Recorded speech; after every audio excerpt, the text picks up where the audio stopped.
خدمت شما به مجموعه غرفه نمایشگاهی کنسرسیوم آکو. مجموعه آکو مجموعه‌ای از تجمع و گرد هم اومدن برندهای ساختمانی هستند که تامین کننده هستند در حوزه متریال‌های ساختمانی. نظر حضرت عالی می‌خواستم در خصوص این قضیه بدونم و اگر راهنمایی داریم تو این قضیه. خواهش می‌کنم.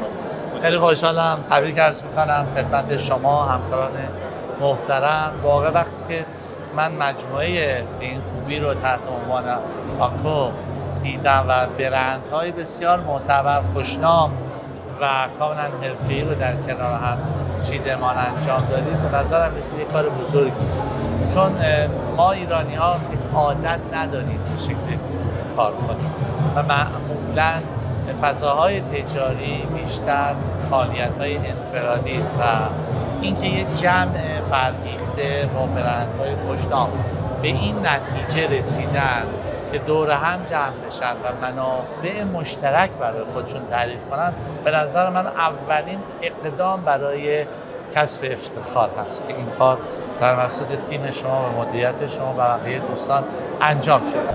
خب اتفاقی که شما دارید رقم میزنید به نظر من اون تکانه است برای صنعت هتلداری ما.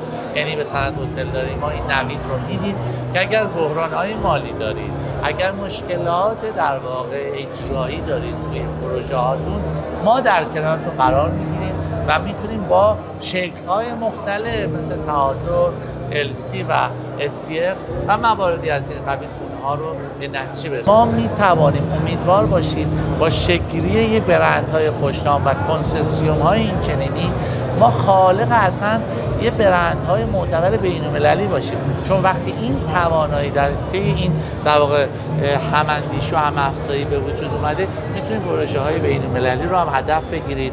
چه بسا یک روزی شما بتونید یک چین هتلی رو در سراسر دنیا ثبت کنید و اون روز من دور نمی‌بینم که یه حرف خیلی قوی و یک نام و برند خوشنام در صنعت گردشگری حتی در فراتر از مرزهای جغرافی ما باشه. من همیشه میگم ریسک کوچک در مقابل برد بزرگ.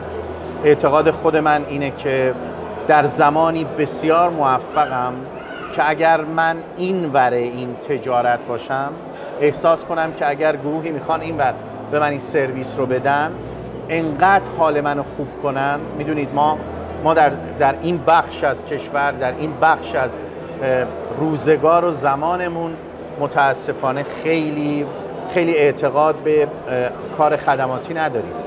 نگاه هم اینه که عاشق شیم تا بتونیم بهتر موفق